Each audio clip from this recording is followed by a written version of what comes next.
अल्हम्दुलिल्लाह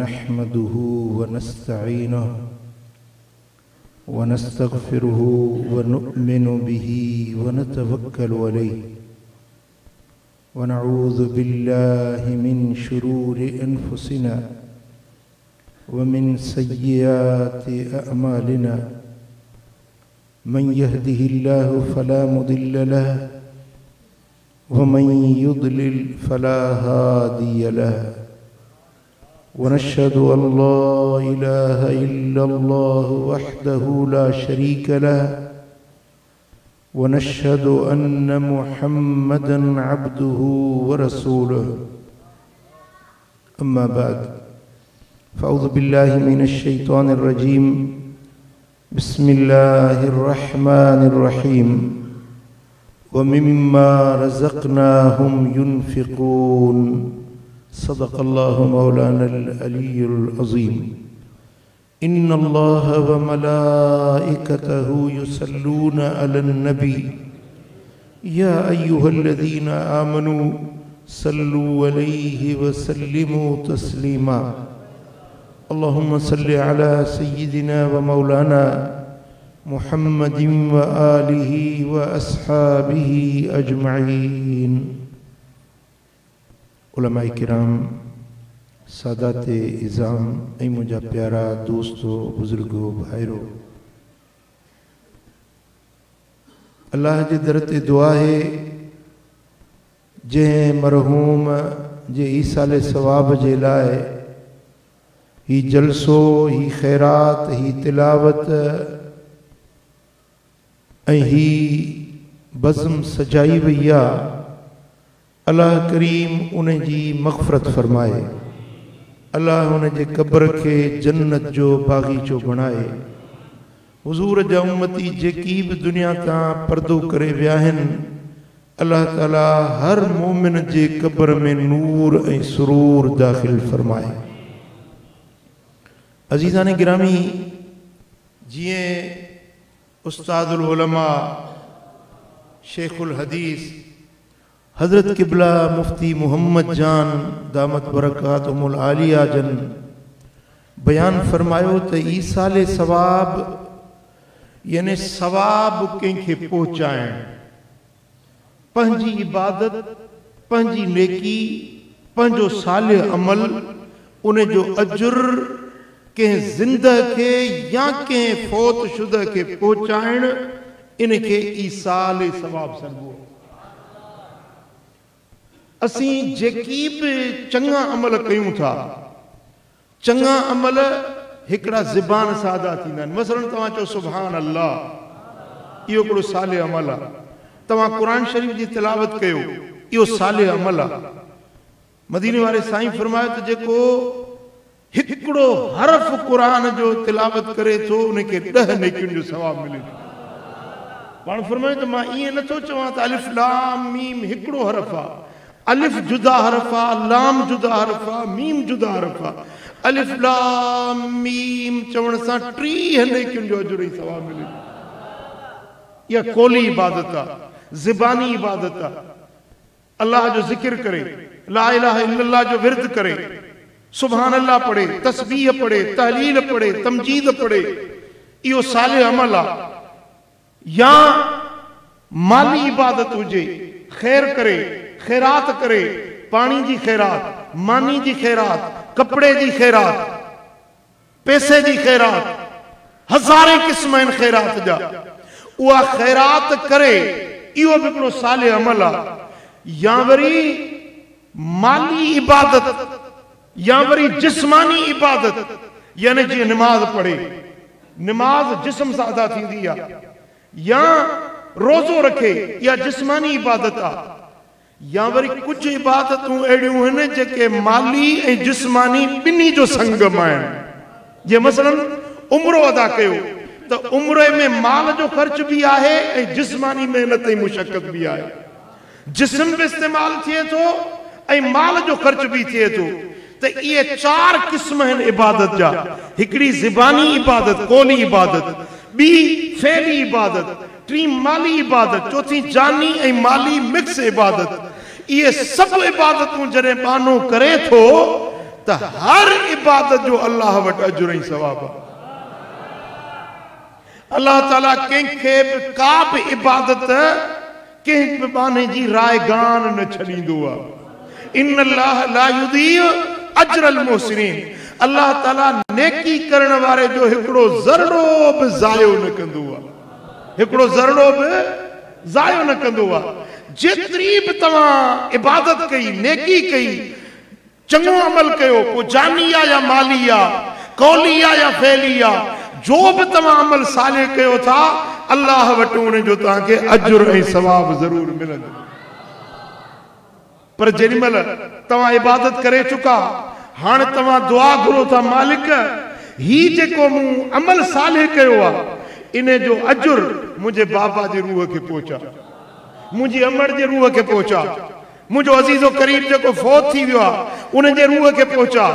त मलाइक सगोरा नूर जे तबक में विझी उहो अजर ऐं सवाब खणी उन साहिब कब्र वटि पेश थियनि था ऐं उन खे नालो वठी सॾु कनि था, या फुलान इब्न फुलान, ए फलाणा पुट फलाणे जा, हाज़िही हदीयतुन मिन इब्निक औ मिन अखीक, ही हदियो आहे, ही सूखड़ी आहे, ही तोहफ़ो आहे तुंहिंजे अबे जे पारां, तुंहिंजी अमड़ जे पारां, तुंहिंजे भाउ जे पारां, जंहिं बि साल कयो आहे, कब्र ताईं मलाइक खणी पहुचाइनि था।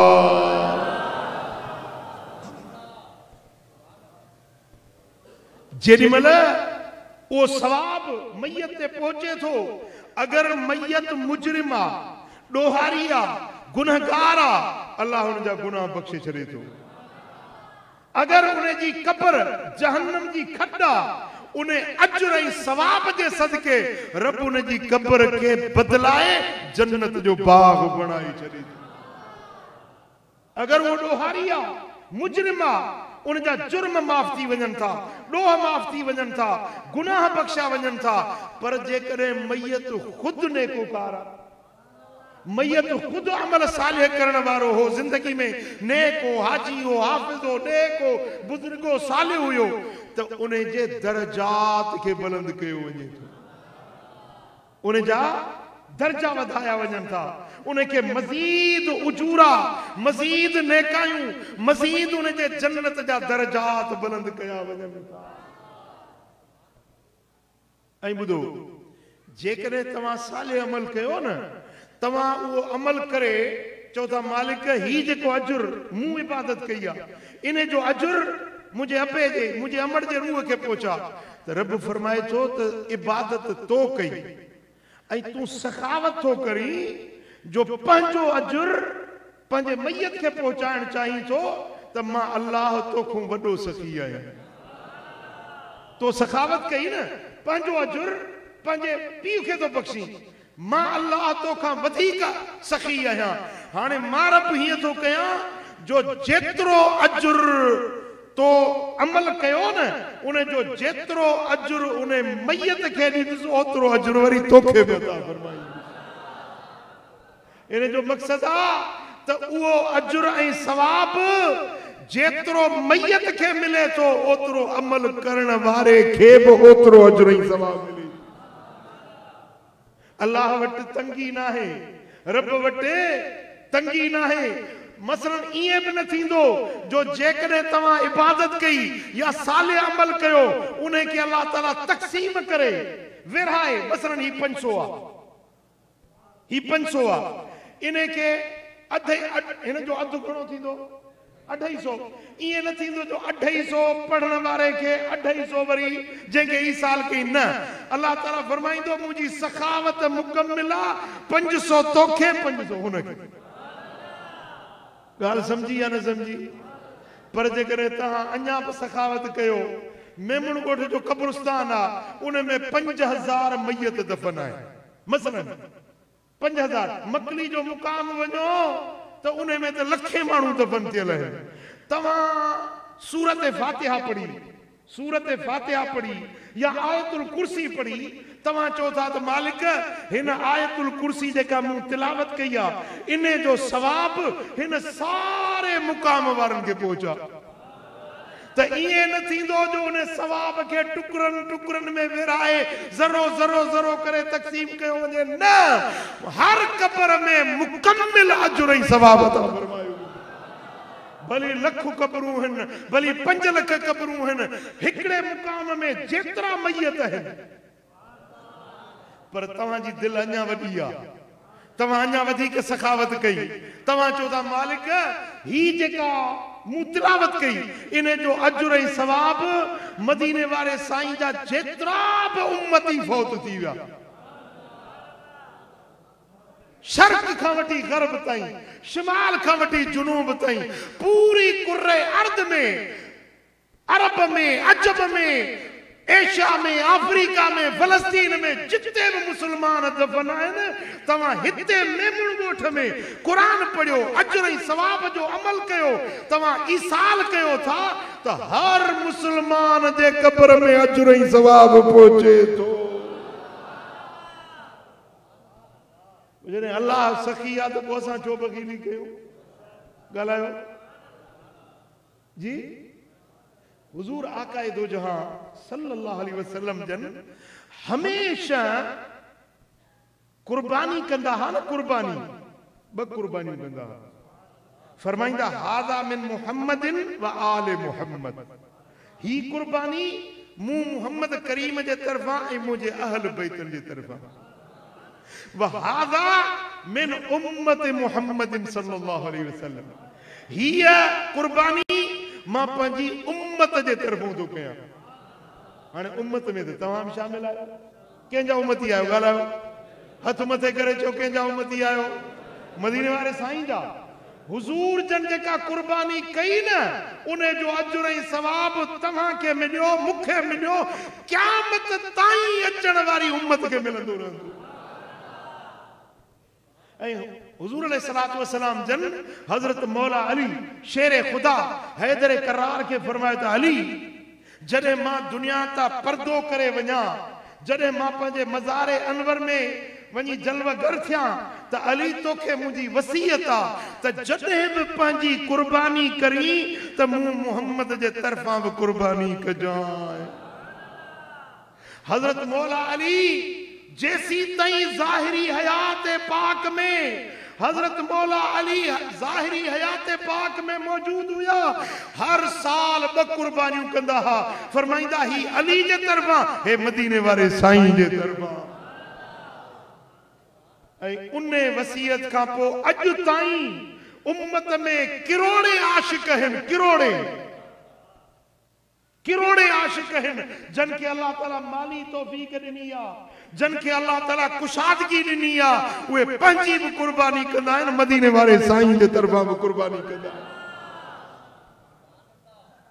हालांकि असां जी कुर्बानी जी मदीने वाले साईं के जरूरत असां जे कुर्बानी जी जरूरत मदीने वाले साईं के ना है पर साईं जन हुक्म जो दिनो भला असां दुरूद पढ़ूं था अल्लाहुम्मा सल्ले अला सय्यदना मुहम्मद या अल्लाह असां जे सरदार मुहम्मद करीम ते रहमत मोकिल भला तुंहिंजी मुंहिंजी रहमत जी दुआ घुरण जी मदीने वाले साईं खे ज़रूरत आहे छा जवाब ॾियो न असां जे दुरूद या दुआ हुजूर जन जे लाइ बांग ॿुधो था बांग ॿुधी ऐं पोइ छा चवंदा अल्लाहुम्मा रब्ब हादिहि दावत ताम्मा वस्सलातिल क़ाइमा आते सय्यदना मुहम्मदनिल वसीला या अल्लाह असां जे सरदार मुहम्मद करीम के वसीलो अता कर मकाम महमूद अता कर हालांकि अल्लाह खुद ऐलान करे छडियो आ त असा ऐं यबअसक रब्बुक मकाम महमूदा महबूब तोखे असां मकाम महमूद इलाट करे छडियो आ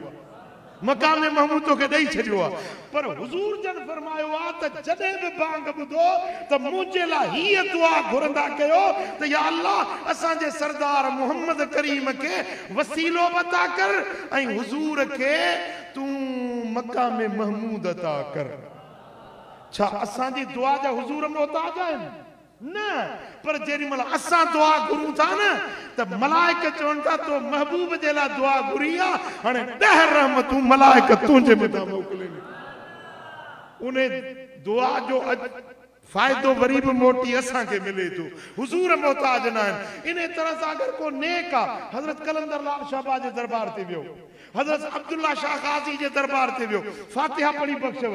छा असांजी फातिहा जी हज़रत अब्दुल्ला शाह गाज़ी के ज़रूरत आ? न, उनखे ज़रूरत न आहे, पर असांजो हक़ आहे जॾहिं वलीअ जे दर ते वञूं न, उनखे फातिहा पढ़ी ज़रूर बख्शूं। उन फातिहा सां अल्लाह उन्हनि जा दर्जा बुलंद करे थो ऐं पढ़ण वारे खे ओतिरो अजर ऐं सवाब अता फरमायो वञे। मदीने वारे साईं फरमायो त जेको कंहिं कब्रिस्तान खां गुज़रे ऐं हिकिड़ो भेरो आयतुल कुर्सी पढ़ी, चए थो त या अल्लाह हिन आयतुल कुर्सी जो अजर ऐं सवाब हिन सारे मुकाम वारनि जे रूहनि खे पहुचा, त हर कब्र में अल्लाह ताला 70 नूर दाखिल करे थो ऐं इन पढ़ण वारे खे 70 नबियन जेतिरो अजर ऐं सवाब अता फरमाए। सुभान अल्लाह, सुभान अल्लाह। ॾिसो, अगर अल्लाह ताला तव्हांखे माल ॾिनो आहे, पैसो ॾिनो आहे, तव्हां पंहिंजे कंहिं फोती जे तरफ़ां मिसाल अमड़ गुज़ारे वई, अमड़ जे तरफ़ां तव्हां कंहिंखे हज बदल था करायो, हज बदल। हाणे इन हज बदल में 3 माण्हुनि खे अल्लाह ताला बख़्शे थो छॾे। हज बदल में 3 माण्हुनि खे मुकम्मिल हज जो सवाब मिले थो। हिकिड़ो उहो माण्हू जे ख़र्च ॾिनो, मसलन मूं 5 लख रुपया ॾिना हाफ़िज़ ज़ैद खे, हाफ़िज़ ज़ैद तूं वञ मुंहिंजी अमड़ जी तरफ़ हज करे आ। हाणे पैसा मूं भरिया, हज कयो हाफ़िज़ ज़ैद ऐं हज कयई मुंहिंजी अमड़ जे तरफ़ां, त अल्लाह ताला जल शानहू हे जेको वियो न हज ते, इनखे बि मुकम्मिल हज जो सवाब, जंहिं अमड़ जे तरफ़ां हज थियो उनखे बि मुकम्मिल हज जो सवाब, ऐं जंहिं पैसा ॾेई मोकिलियो उनखे बि मुकम्मिल हज जो सवाब। ॻाल्हि सम्झो था? ऐं ख़ैरात जा हज़ारे क़िस्म आहिनि। सब खां भली शइ जेका मैयत खे फ़ाइदो ॾिए उहा दुआ। छा? भले में भली शइ, वधीक नफ़े वारी शइ दुआ आहे। जनाज़ो निमाज़ बि दुआ आहे, जनाज़ो निमाज़ दुआ आहे। ऐं 3 ॾींहं तॾे ते वेहण, इन जो मक़सद छा आहे? पंहिंजा परावा दोस्त यार अचनि, ताज़ियत जो जेको सिलसिलो आहे न, इहो बि दुआ आहे। छो त मैयत जे लाइ सभ खां वधीक फ़ाइदे वारी शइ दुआ आहे। ऐं ॿिए नंबर ते फ़ाइदे वारी शइ क़ुरान जी तिलावत। जेतिरो क़ुरान पढ़ंदो, जेतिरी तिलावत कंदो, उहो सवाब तव्हांखे मिलंदो।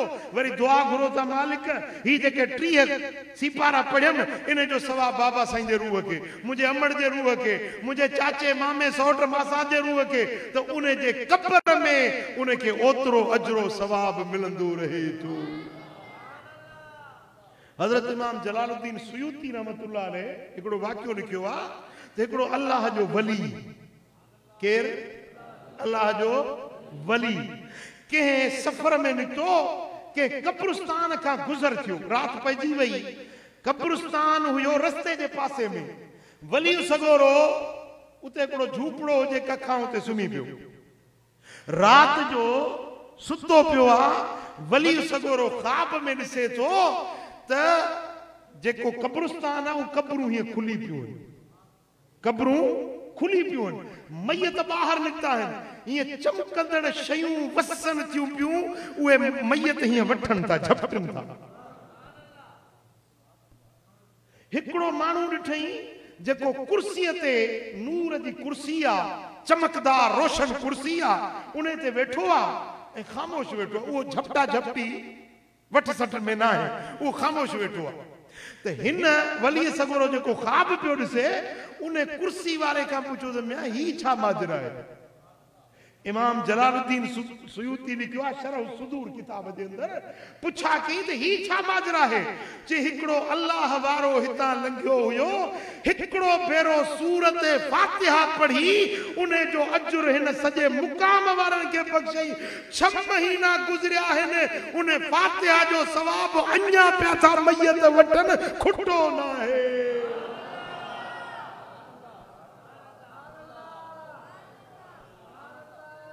जे भला तूं कुर्सी ते वेठो ही, तूं कुछ खणी नथो, तूं नथो वठी छो?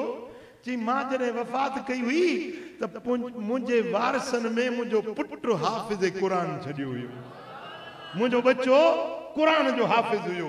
उहो रोज़ क़ुरान पढ़ंदो आहे, जेतिरी तिलावत मुंहिंजो बच्चो कंदो आहे ओतिरो अजर ऐं सवाब मूंखे क़ब्र में मिलंदो रहंदो आहे। मूंखे ही झपटण जी ज़रूरत न आहे, मूंखे अल्लाह ताला एॾो नवाज़े थो जो तोखे मां उन जो बयान नथो ॿुधाए सघां। मुंहिंजे बच्चे जे तिलावत जे सदके अल्लाह ताला जल शानो मूंखे मुंहिंजी क़ब्र खे जन्नत जो बाग बणाए छॾियो। भली तव्हां हाफ़िज़ घुरायो, उन्हनि खां क़ुरान पढ़ायो, तव्हां ईसाले सवाब जे लाइ ख़ैर ख़ैरातूं कयो, पर जेको बच्चो पंहिंजे पीउ जे लाइ ख़ुदि इबादत करे थो, जी अल्लाह तव्हांखे मदीने जी हाज़िरी नसीब करे, मके पाक वञो त पंहिंजे लाइ हिकिड़ो उमिरो कयो न, हिकिड़ो उमिरो अबे अमड़ जे लाइ करे छॾियो, हिकिड़ो उमिरो पंहिंजे अज़ीज़नि करीबनि जेके फौत थी विया उन्हनि जे लाइ करे छॾियो, हिकिड़ो उमिरो तव्हां मदीने वारे साईं जी सारी उम्मत जे लाइ करे छॾियो। भला जेकॾहिं उमिरो नथा करे सघो न, तवाफ़ 7 चक्कर तवाफ़ जा थींदा आहिनि, 7 चक्कर तवाफ़ जा कयो त उन जो अजर ऐं सवाब कंहिं बि मैयत खे बख़्शो था, उन जे क़ब्र खे रब जन्नत जो बाग बणाए छॾे थो। हिकिड़ो असाबी आयो, अर्ज़ की या रसूल अल्लाह, मुंहिंजी अमड़ गुज़ारे वई आहे। मूं अर्ज़ कयो त पहिरियों फ़ाइदो कहिड़ो आहे? दुआ। ॿिए नंबर ते क़ुरान जी तिलावत, ऐं टियों अमल जेको मैयत खे फ़ाइदो ॾींदो उहो मानी ऐं पाणी जी ख़ैरात। भले में भली ख़ैरात, भली तव्हां पैसा कंहिंखे ॾेई छॾियो, कपिड़ा वठी ॾेई छॾियो, उन जो बि अजर ऐं सवाब आहे, पर पाणीअ जहिड़ी ख़ैरात, मानीअ जहिड़ी ॿी का ख़ैरात न आहे। हिकिड़ो असाबी आयो, या रसूल अल्लाह, मुंहिंजी अमड़ अचानक गुज़ारे वई, मुंहिंजी मां वालदा ओचितो गुज़ारे वई। महबूब हाणे आऊं चाहियां थो त पंहिंजी अमड़ खे को फ़ाइदो पहुचायां, क़ब्र में उनखे नफ़ो पहुचायां। या रसूल अल्लाह, को अहिड़ो अमल आहे जो मां कयां मुंहिंजी अमड़ खे क़ब्र में फ़ाइदो पहुचे? मदीने वारे साईं फरमाए त हा, तू पाणी जी ख़ैरात कर। छा कर? पाणी जी ख़ैरात कर। असां बि ईअं कयो जो मदीना मुनव्वरा में खूह खोटराई पानी जो, हाणे जेको जग या को गिलास या प्यालो भरे करे हाँ तो उहा बि ख़ैरात हुई, पर असां बि सोचो त अहिड़ो अमल कयां जो यको पियो अमड़ खे सवाब मिले। असां बि सगोरे खूह खोटरायो ऐं उन ते लिखाए छॾी त हादल बीर ले उम्मे सादिन, ही खूह मुंहिंजी अमड़ उम्मे साद जे ईसाले सवाब जे लाइ। मदीने वारे साईं फरमाया, जेसी ताईं इहो खूह हूंदो माण्हू पाणी पीअंदा, जानवर पाणी पीअंदा, पखी पखण पाणी पीअंदा, जीत पाणी पीअंदा, तुंहिंजी अमड़ खे पियो सवाब मिलंदो, पियो अजर मिलंदो। सुभान अल्लाह। मुंहिंजा दोस्तो, पानी की खैरात, मदीने वाले साईं फरमाता मन अरवा कबदन जायन फलहुल जन्नह, जेको प्यासे जिक रखे पानी प्यारे रजाए उन्हें जेला जन्नता। समझो दाले नथा समझो? न ॻाल्हाइण जो रोज़ो रखे आया आहियो, कसम खयो तो न ॻाल्हाईंदासीं। चओ सुभान अल्लाह। अल्लाह मदीनो ॾेखारींदो। गाल वणे तो खबर तो पए तो मां मुकाम में तो वेठो वाइज़ कया या माण्हू में वेठो आहियां। सुभान अल्लाह। गाल कहिड़ी के पे कयूं? सुभान अल्लाह। मदीने वाले साईं फरमायो मन अरवा कबदन जायन फलहुल जन्नह, जेको प्यासे जिग रखे पानी प्यारे रजाए उन्हें जेला जन्नता। ये न फरमायूं तो मोमिन के पानी प्यारे, ये न फरमायूं तो मुसलमान के पानी प्यारे, ये न फरमायूं तो इंसान के पानी प्यारे।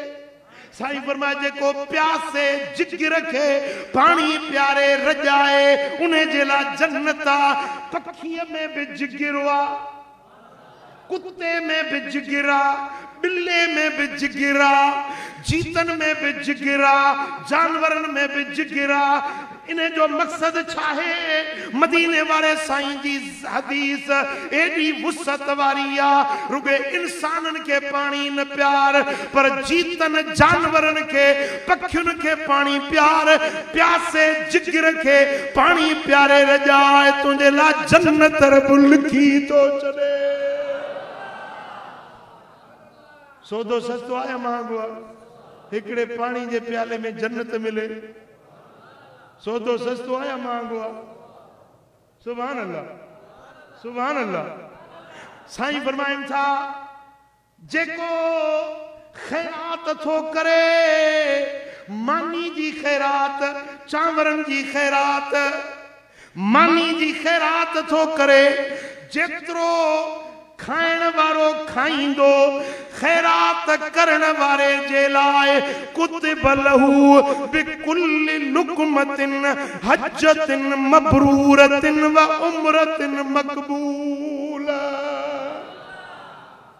गिरा गिरा जे वज खैरात करण वारे खे हज मबरूर उम्रे मकबूल जो सवाब रब दफ्तर में लिखाए तो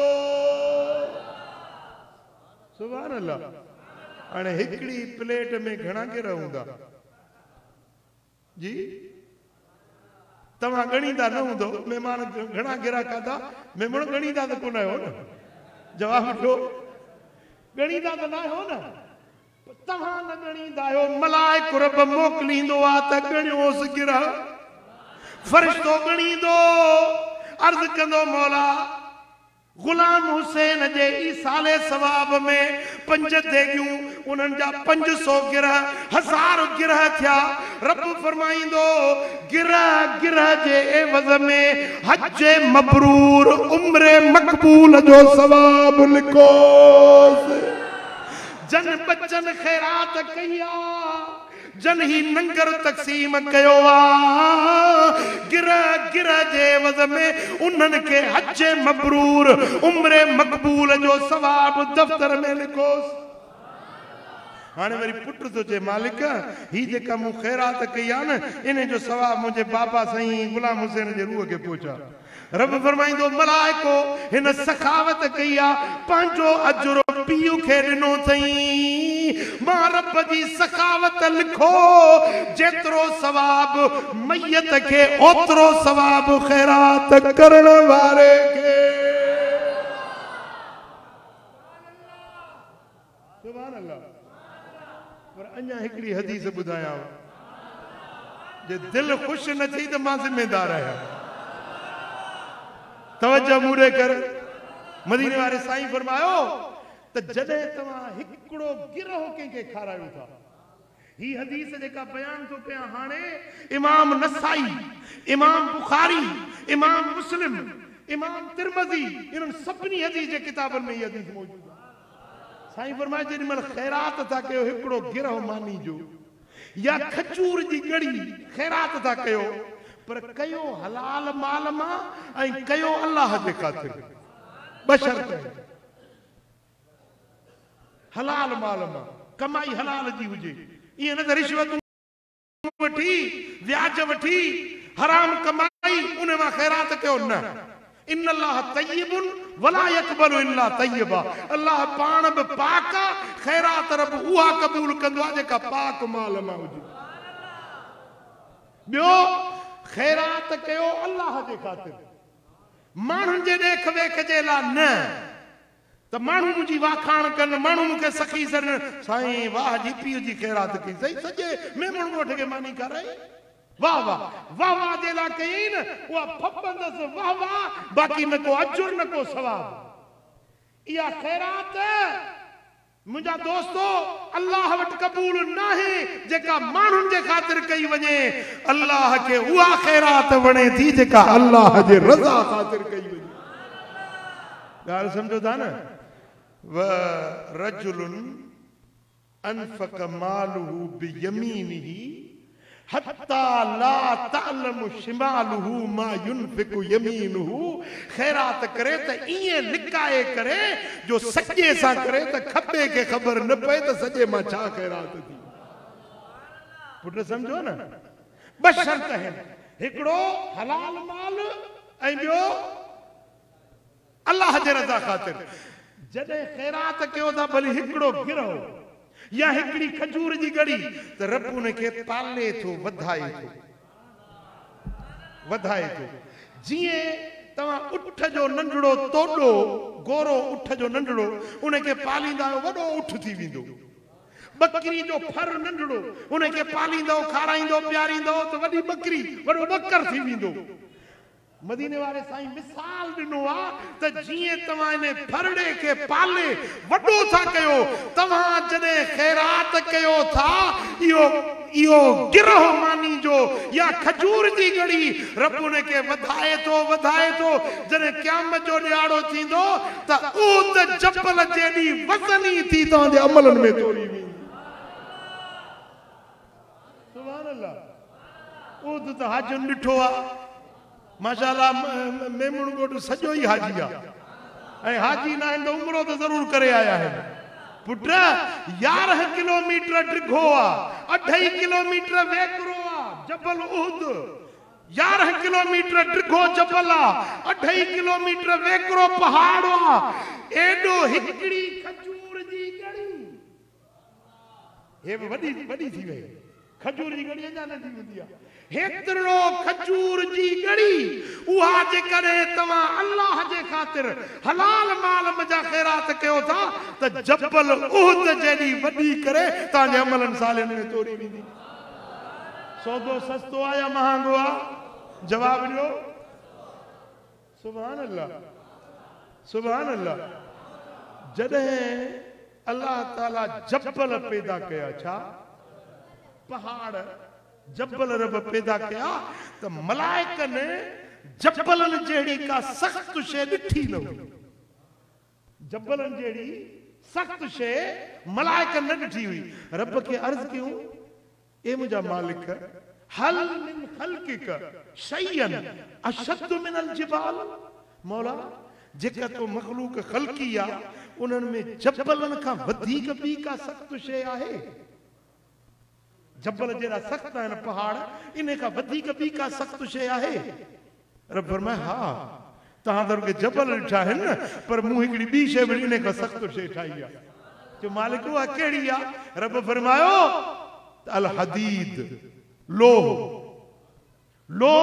जबलन का सख्त आ लोह ॾिसो न हिकड़ो नंढो तेशो हुंदो आ राज़े वटि तव्हां ॾिठो हूंदो न तेशो उन तेशे सां हीअं कटींदो आ जबलन के भी टुकड़ा करे छॾींदो आ पहाड़न के पत्थरन के भी टुकड़ा करे छॾींदो आ ऐं लोह जो अॼुकल्ह त ये केमिकल जेके निकिता आहिनि लोह जा उहे विझो त जबलन के पुरज़ा करे था छॾनि अल्लाह फरमाए त लोह जेको आ सो पहाड़न का वधीक सख्त आ वरी मलाइकन अर्ज़ कयो मालिक भला लोह खां भी का सख्त शे तो ठाही आ रब फरमाए त हा लोह का वधिक सख्त शे मूं ठाही आ बाह लोह सख्त आ पर जिनमल बाह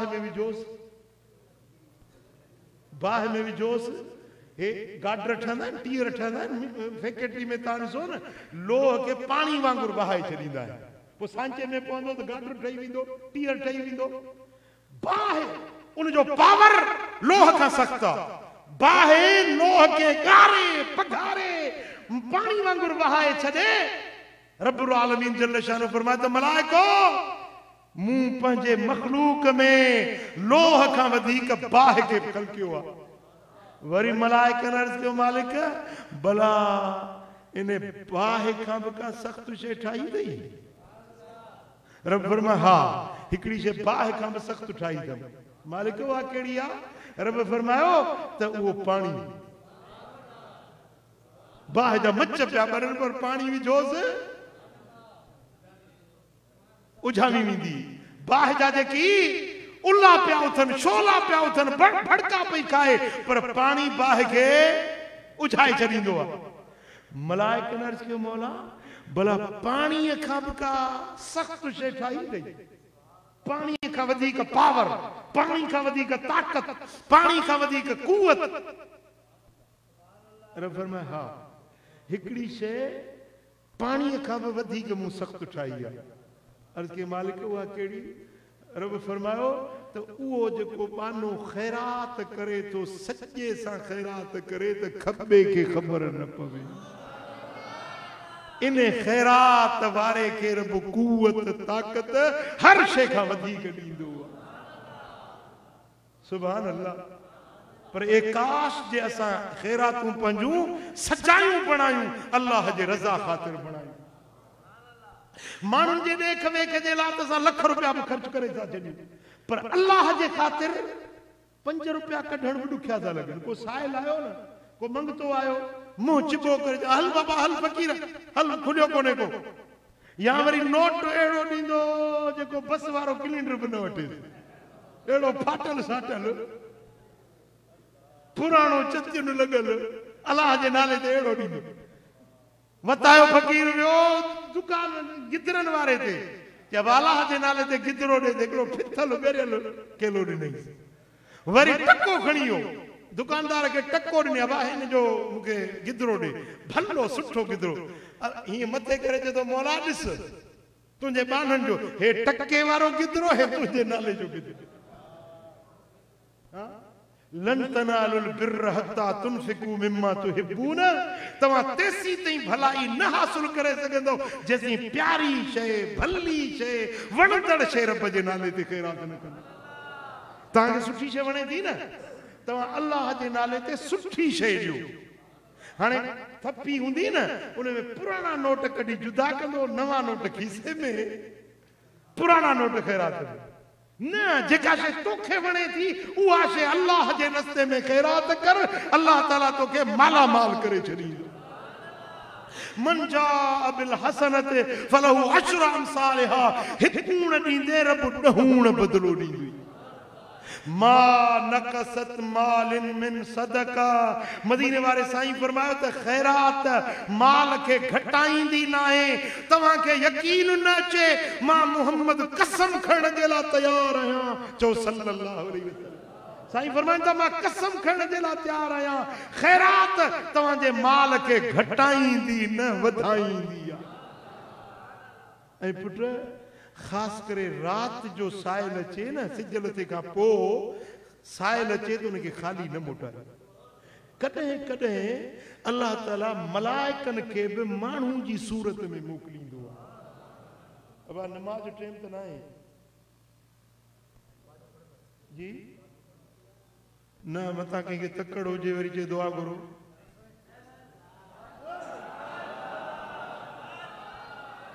जेकॾहिं क़ुरान ऐं हदीस ॿुधो था 5 मिंट लेट थी वई न त इहो बि तव्हांजो सवाब आजुर आहे, हिकिड़ी घड़ी जो सवाब मिलंदो।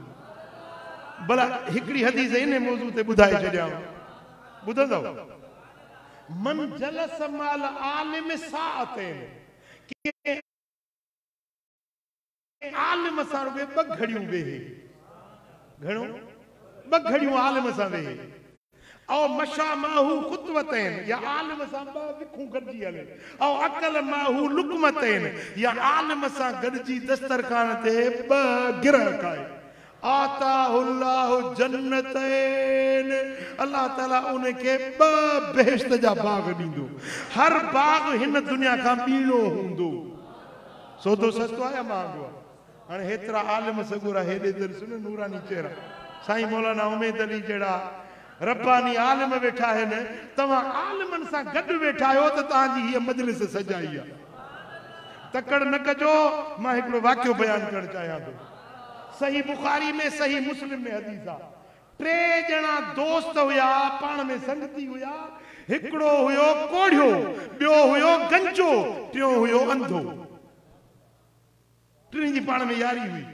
रब फरमायो मलाइक खे त वञी न 3 जो इम्तिहान वठ। मलाइक माण्हू जी सूरत में, पुट इंसान जी शिकिल में अल्लाह ताला मलाइकनि खे ताक़त ॾिनी आहे जहिड़ी सूरत इंसानी वठनि त वठी सघनि था। जिए हज़रत जिब्रील अमीन आयो बीबी मरियम वट फतमस्सल लहा बशरन सविया सौ सिधो चिट्टो पिटो बशर बणजी इंसान बणजी बीबी मरियम वट आयो त अल्लाह ताला फरिश्ते के मोकलियो त इन्हनि टिनी जो इम्तिहान करणो आहे। पहिरीं पहिरीं आयो कोड़े वटि। अबा कर ख़बर कोड़ जी बीमारी थींदी अल्लाह सी पनाह में रखे। चमड़े के बीमारी लगंदी वो चम गरंदो टुशो निकरंदो पीप निकरंदो उनमें बदबू पैदा थींदी पोइ उहा चमड़ी गरंदी वेंदी। खतरनाक बीमारी अल्लाह शल पनाह में रखे हर मुसलमान खे। कोड़ कोड़ जी बीमारी वटि आयो। अबा कर ख़बर कहिड़ो हाल आहे? चेदा मिसकीन आहियां ग़रीब आहियां कोड़ जी बीमारी आहे को हर को माण्हू को नफ़रत थो करे को पासे में वेहण नथो ॾिए। मलाइक ही हथ फेरायोसि। अब अलाह कंदो त कोड़ छॾे वेंदी। भला माल कहिड़ो थो वणे? चइसई माल मूंखे उठण वारो ओठो माल वणे थो। हिकिड़ी ॾाची आणे ॾिनईसि जेका व्यम ते हुई। चई दुआ थो कयां अलाह बरकत ॾींदी। मलाइक त हलियो वियो अचे सही हीअ बीमारी छुटण लॻी। छुटंदे छुटंदे थोरनि ॾींहंनि में बीमारी ख़तम चमड़ी साफ़ सलामत थी वई। वरी उहा ॾाची जो व्यम थियो उन मजो फर मिलियो। वरी उन ॾाची मां ॾाचूं ॾाची मां ॾाचूं आख़िर थोरे ई वक़्त में उन माल मझां माड़ियूं ठाहियईं बंगला ठाहियईं ख़ुशहाल थी वियो। पुट रब ॾियण ते अचे त देर आहे। रब ॾियण ते अचे त रब जे अॻियां देर न आहे। जे फुरण ते अचे त भला जे अॻियां देर न आहे। थोरे ई वक़्त में सेहतमंद बि थी वियो चमड़ी बि सही सलामत थी वई ऐं वॾो मालदार बि ख़ुशहाल थी वियो। वरी मलाइक आयो ॿिए संगती वटि। कहिड़ो? गंजो। अवा कर ख़बर कहिड़ो हाल आहे? चई गंजो आहियां हर को ताना थो ॾे हल गंजा हल गंजा हर को मेणा थो हणे ऐब वारो आहियां मिसकीन आहियां ग़रीब आहियां। मलाइक मथे ते हथ फेरायोसि। अलाह कंदो वार सुठा ॼमंदई। अलाह कंदो तोखे रब इन ऐब खां छॾाईंदो। भला माल कहिड़ो थो वणे? चइसि ॻाओ माल वणे थो ॻऊं। हिकिड़ी व्यामूं ॻऊं आणे ॾिनई। चई दुआ तोखे अलाह बरकत ॾींदी। सही अचे उहा ॻऊं व्याई माल वधंदो वियो माल वधंदो वियो वॾो मालदार ख़ुशहाल बणिजी वियो। ऐं वार ॼमण शुरू थिया होरिया होरिया वार ॼमंदे थोरे ई वक़्त में हसीन जमील बटूअण वार ॼमी विया। बीमारी बि वई उज़ुर बि वियो ख़ुशहाली बि मिली वई। सही बुखारी सही मुस्लिम जी हदीस आहे। किसो कहाणी न आहे मदीने वारे साईं जी हदीस पियो थो तव्हांखे ॿुधाए। वरी मलाइक आयो टे संगती वटि। कहिड़ो? अंधो। अवा कर ख़बर कहिड़ो हाल आहे? चई छा थो पुछी? अंधो आहियां माज़ूर आहियां धिका थाबा खाईंदो थो वठां ॾाढो परेशानी थी थिए काकूस ॾे वञा तॾहिं बि ॿिए जो मोहताज उज़ुर आहे मिसकीनी आहे गुरबत आहे। मलाइक सॻोरे अखियुनि ते हथ फेराए। अलाह कंदो अखियूं रोशन थींदी। वरी माल चई कहिड़ो वणंदो अथई? चई ॿकरियूं वणंदियूं ॿाकरो माल। हिकिड़ी ॿकरी आणे ॾिनईसि व्यामूं। उहा ॿकरी धारी सही थोरे ई ॾींहंनि में अखियूं रोशन थी वियो नज़र चिटी थी वई। अचे उहा ॿकरी वियाई ॿियनि जी ॿकरी हिकिड़ो फर ॾे ॿ ॿ टे टे फर पई ॾे। अचे माल वधियो अचे माल वधियो थोरे ई वक़्त में ख़ुशहाल थी वियो मालामाल थी वई। टिनी जा मर्द बि विया ऐं टिनी खे ख़ुशहाली बि मिली वई मिसकीनी बि ख़तम थी वई। रब्बुल आलमीन जल शानो मलाइक साॻे खे मोकिलियो त हाणे वरी का ॿी सूरत वठी टिनी जो इम्तिहान वठी। मूं अर्ज़ु कयो त सिज लथे खां पोइ जो महिमान मुसाफ़िर साइल मंगतो ख़ाली न मोटाईंदा कयो। इहा इम्तिहान जी घड़ी हूंदी आहे।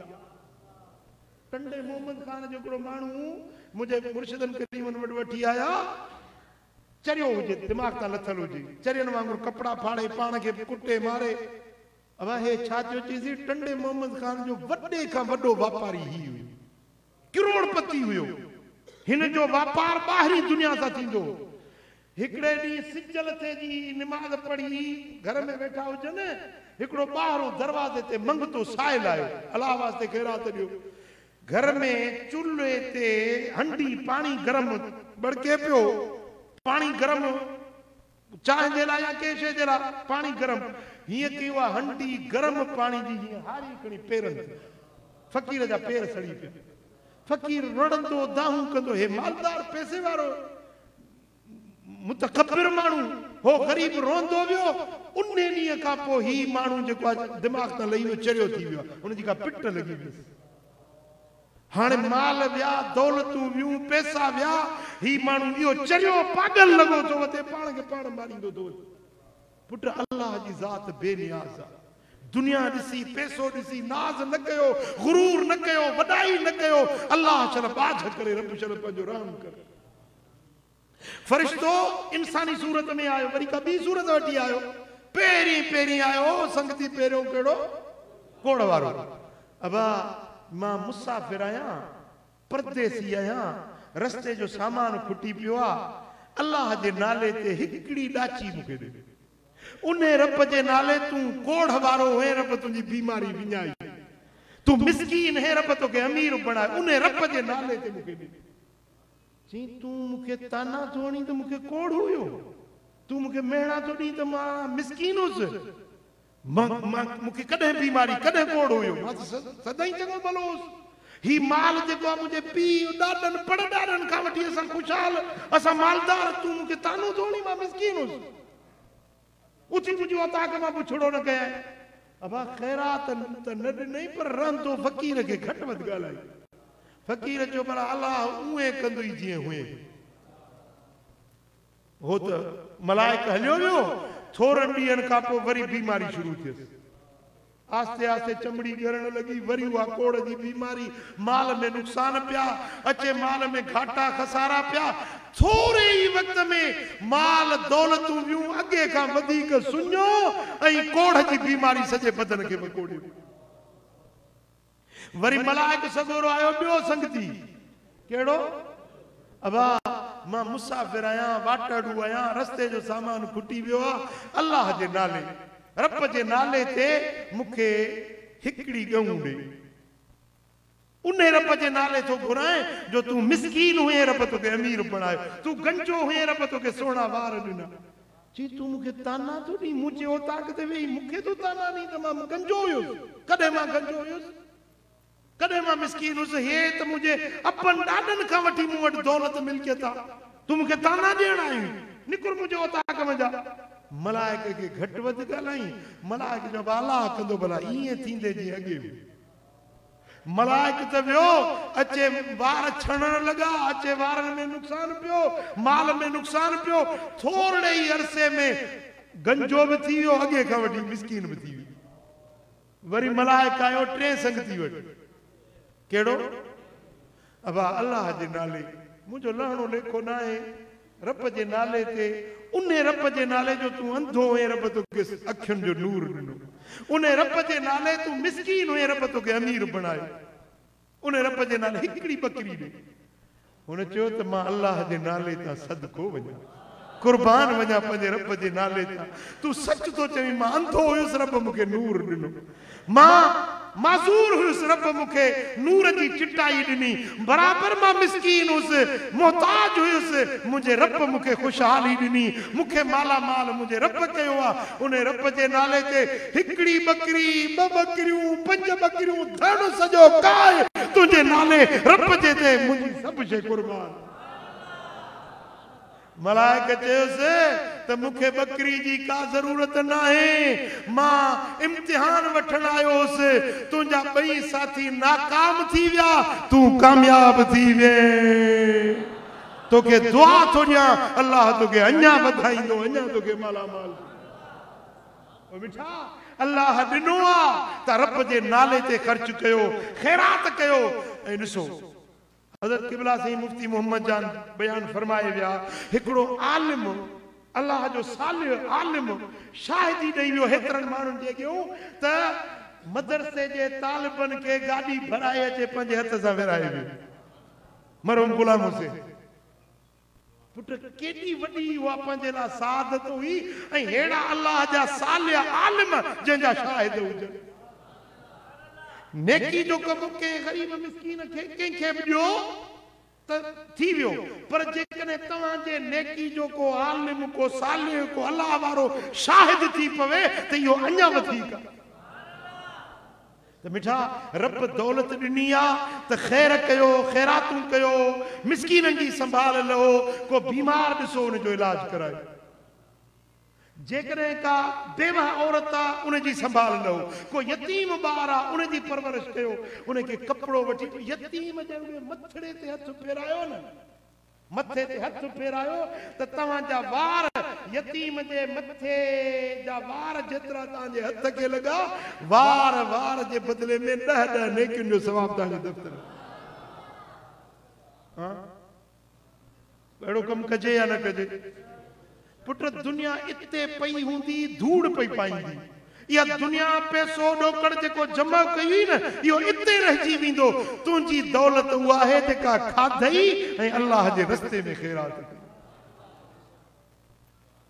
मदीने वारे साईं फरमायो आहे त तव्हांखे पंहिंजो माल थो वणे या वारसनि जो माल थो वणे साहबन जो पंहिंजो माल वणे थो मदीने वारे साईं फरमायो तव्हांजो माल उहो जेको खाधव पातव ख़ैरात कयो जेको पोइते छॾियो सो वारसनि जो माल मिठा त ॿियनि जे लाइ गॾु करण जे बजाए पंहिंजे लाइ गॾु कजे न तव्हांजे पंहिंजे लाइ उहो आहे जेको ख़ैरात कयव ग़रीबनि मिसकीननि जी संभाल लथव ईसाले सवाब कयव चङा कम कयव का मस्जिद ठारायो को मदरसो ठारायो के ग़रीब मिसकीन जी संभाल लो साईं फरमाईंदा अन वकाफिलुल यतीम का हातैन फिल जन्नह अशद विची आंगुर मिलाए मदीने वारे साईं ॾेखारियो जीअं हे बांगिरियूं पाण में मिलियल आहिनि यतीम खे पालण वारो क़यामत जे ॾियारे मूं मुहम्मद सां गड्डू हाय हाय हाय कुर्बान वंजे जे मदीने वाले जो साथ मिली वने जे मदीने वाले सां गड्डू हुजी हुजूर जी सिफारिश असां जो त ईमान आहे क़यामत में मुस्तफा जो दीदार थी वने त बाहियूं जहन्नम जो माफ थी वने बुधाए पो उन महबूब जो साथ खपे या न खपे त हुजूर जे उम्मत में ॾिसो को यतीम आहे को ग़रीब आहे को मिसकीन आहे उनजी मदद कयो उनजी वाहर कयो अल्लाह